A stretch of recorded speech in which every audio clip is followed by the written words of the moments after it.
Malta mistennija tilqa 12,000 delegat f'Settembru li ġie għall-EXPO tas-SiGMA li se jerġa' jsir fil-ħabb Marittimu Malti tal-Marsa. Dan qalu ma' TVM News il-fundatur ta' SiGMA Eman Police waqt l-EXPO li qed isir f'Manila f'dawn il-jumejn li qed ilaqqa madwar 20,000 delegat mis-settur tal-gaming madwar id-dinja. L-event mexxejnija f'Settembru, iktar flights, jiġifieri tagħmel aktar komda delegati biex jiġu f'Malta. Il-venju ħanżommuh l-MMH, nemnu l-event għanda fejn tikber u peress li mexxejnija li s-sajf inkunu nistgħu anki nikbru barra. Dwar is-settur tal-gaming f'Malta, s-Sur Police qal għal dawn l-aħħar 20 sena kienet l-Awtorità Maltija tal-Gaming MGA li kienet strumentali biex is-settur tal-gaming jimraħ u jikber. Qal ukoll li kien pożittiv ħafna li fl-aħħar żmien ġie mġedded u simplifikat il-qafas regolatorju tal-MGA. Però l-kompetizzjoni hemm barra tikber.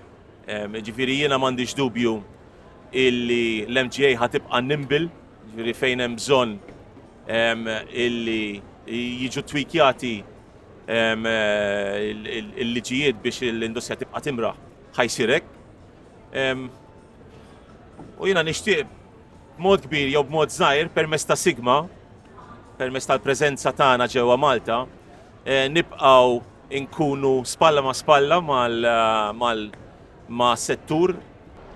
Fost il-madwar 450 esebitur hawnhekk preżenti f'Manila numru ta' intraprendituri Maltin li ġejjin mis-settur tal-gaming.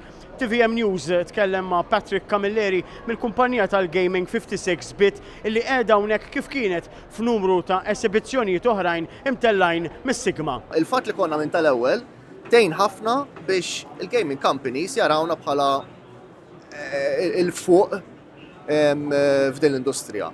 U għandek gaming companies li qegħdin Malta u mhomx ħajċaqalqu jew ma jixtiequx jiċċaqalqu minħabba li ovvjament intuhom ċertu benefiċċji u hemm ċertu roots li forsi postijiet oħra m'hemmx.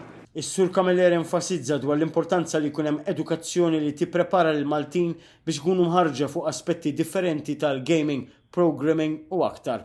Dan qal li huwa importanti sabiex kumpaniji jkunu jistgħu jsibu ħaddiema Maltin ukoll li jidħlu jaħdmu f'dan is-settur.